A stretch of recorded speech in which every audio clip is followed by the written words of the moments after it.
Are you okay, Warrior fans at 888-957-9570? Would you be okay if Klay Thompson it's getting signs real. a free agent contract with a team like the Orlando Magic? It's not necessarily a team like the Magic, but just if he walks for a number.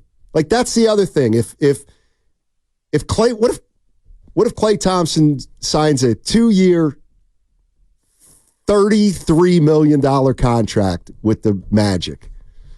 I think Warrior fans would be fuming at that point. That would sting. Right. Like, because come on, Joe. That means the Warriors wouldn't have been able to, or didn't choose to pay him, let's say, $20 million a year. Easy for me to say, but Steiny, you'd be like, damn, you lost him for some change? Yeah, and there's another side of this. What if they give him 2 for $60?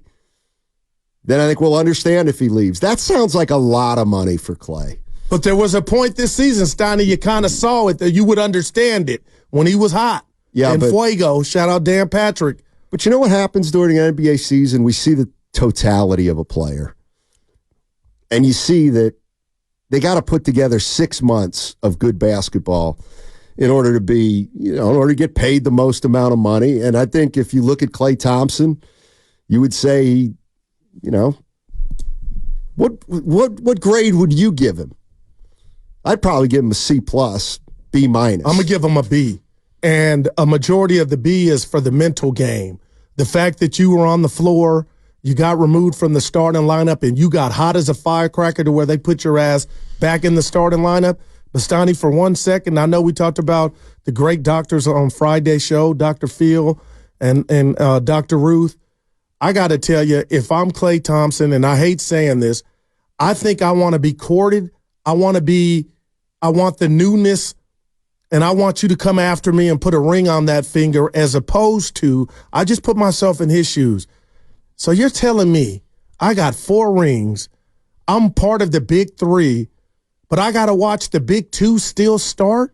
Now, I'm not saying him not starting was the right way to go, but Steiny, that would sting me. And mentally, I do wonder when Klay goes up to shoot and he's just looking around, warming up, like, I'm the one that had to come out first, as opposed to going to somewhere new and you don't have those skeletons in the closet. I mean, that's the way I'd feel if I were a Warrior fan. And there's 2 things going on here. One is the sentimental part, and I don't want to see Klay go. And as a Warrior fan, I wouldn't want to see Klay go before Draymond goes. If you say, hey, Steiny, you got to break up the big 3. I mean, to me, it's like what's fair is fair. And Draymond has to be the first one to go. But it's not like that. This is a professional business, and Klay's contract happens to be up right now. I got some. Oh, go ahead, Stan. Yeah, estimated eyes real quick on the YouTube chat said, wait, $30 million a year is not enough. No, I said, no, what I'm saying is if we find out that the Magic offered Klay, let's say, $60 million over 2 years, I think Warrior fans would say, okay, good luck, Klay. Have a great finish to your career. We'll be rooting for you out here in the Bay, and get back here soon so we can raise the banner. Yeah. I was just going to read this from Alan K. on the First NorCal Credit Union chat, Steiny. Some material, roast material. If Steiny and Guru were a superstar, their name would be Lady Gaga Guru, because Steiny's a diva and Guru's a big baby. I'll give him a 2. That's what thought out. Yeah. Thought out. It's a little bar. So every time we do this, I'll explain. Tom Brady got roasted last night on Netflix, and the boss thinks it'd be a good idea if we let listeners roast Guru and myself at noon today. Uncle Looney, who's always trying to stick it to me, says, Steiny, who cares about who goes first? I would answer, Uncle Looney, Warrior fans. Oh my gosh, Uncle Looney. I would absolutely, positively think it's very important who goes first. There's feelings and emotion involved in this. That does matter. And it looks like we may have our answer. Because Dre got signed. You know what I mean? Like, hey, Uncle Loon, Steph's going first. Do you care now? I think you would, wouldn't you? That's not. I think you would. 888-957-9570 is the number. Klay Thompson and the Orlando Magic have mutual interest. And we're gonna be hearing a lot of this as the summer kind of rolls on. What do you think about the NBA playoffs? What you've seen so far? It's spectacular. It's scary at the same time, and just from a Warrior standpoint, because that's how I watch them through that Warrior prism. Steiny, we got a long way to go, man. We got a long way to go, and I'm not ready to be waiting for eggs to hatch. And I say that, about Kuminga. And if he's our egg and he's not moved and there's no deal to get done, then I'm excited. But at the end of the day, man, this team needs to hit the ground running starting next November. And I don't know what you do and how you do it, but there's more. This is a tall task and a big ask. Because if you watch Denver and Minnesota, then OKC, and I mean, what do you see? Because all I see is length and athleticism and stars, and they're all young. Yeah, I see a lot of challenges ahead for the Golden State Warriors. A lot. And I see an owner who's at least willing to tackle them head on. But I see challenges for the Warriors. That's kind of the nicest way I can put it. Steve's in Russian Hill. Hey, Steve, how you doing, man? Steve. What's up, guys? I want to give you a shout-out because you guys are the best sports talk in the area. Thank you. Appreciate it, buddy. Yes. Listen, man, I've been watching the Warriors for years, and this is not a quick fix. I think we should just ride the dynasty to the end because there's no one in the front office that can pick out young talent. They haven't done it in years. There's nobody like like the people at OKC where they've drafted all these young ballers. And I ain't talking about Moody. Right. I think we should just ride this to the end because there's nothing that can be done now. You can't bring in. Who are you going to bring in? James Harden? Yeah. There's really nothing that can be done. Let's just ride it to the end and start anew another 5 years from now. All right. Yeah, man. Steve. Thanks. Appreciate the call. You said 5. So when the one thing Joe Lacob has always said is we want to win. We're going to win. We're going to try to win.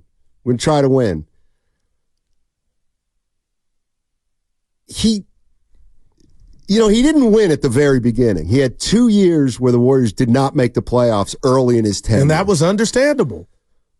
So but what I'm saying is, what jump-started the winning? Steph Curry. Yes, but what move? Mark Jackson. No, I would say it was the Bogut for Monte Ellis trade. Okay. I ain't mad at that. And so that move was made so that the team would not finish in a top 7 or in a situation where they would not lose their draft pick, which turned out to be Harrison Barnes. Why is that out of the question? Maybe not for this year, but why would that be out of the question for the future? Making a move like that. But Monte Ellis at that point was one of the, it was he and Steph at that point. So.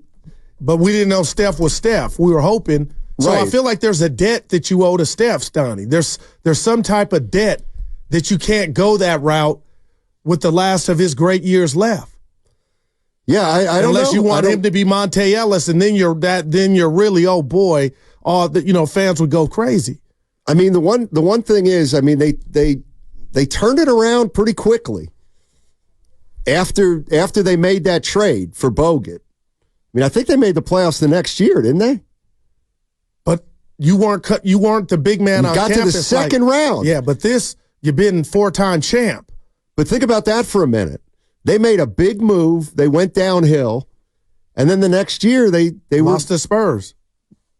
Yeah, in the second round. Yeah, no doubt. I remember. I got news for you. That ain't worth scoffing at anymore if you're the Warriors.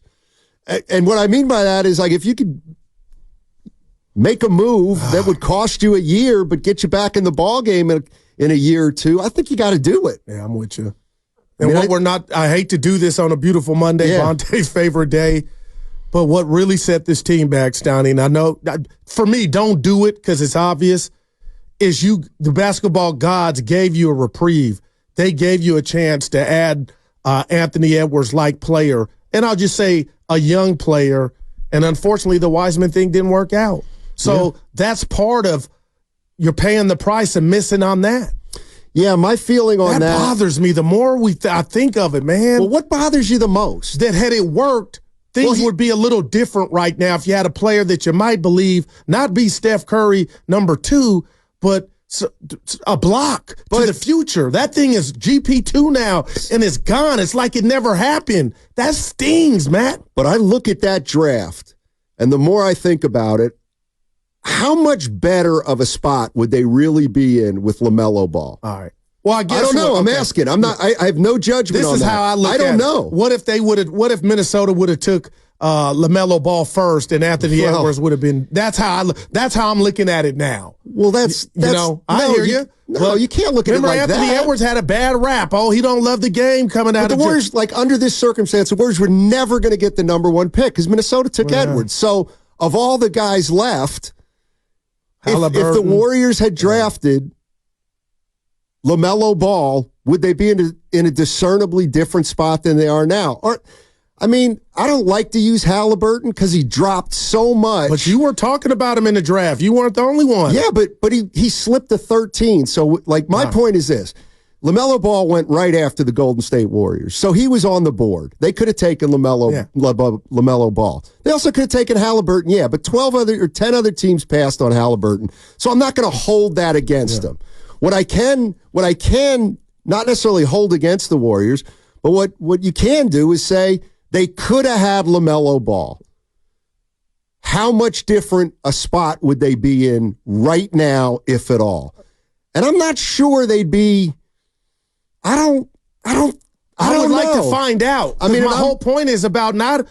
But we also have to assume LaMelo Ball some help. That's all. Right. But I think that's all. Under this circumstance, you gotta consider that LaMelo Ball would have the same injuries here that he had in Charlotte. And what do you do with that? He'd be coming back. I don't know. Yeah. I mean. And I kind of say I'm just taking your step further. If Wiseman was the big miss, okay. Well, if they have LaMelo Ball, how much better are they?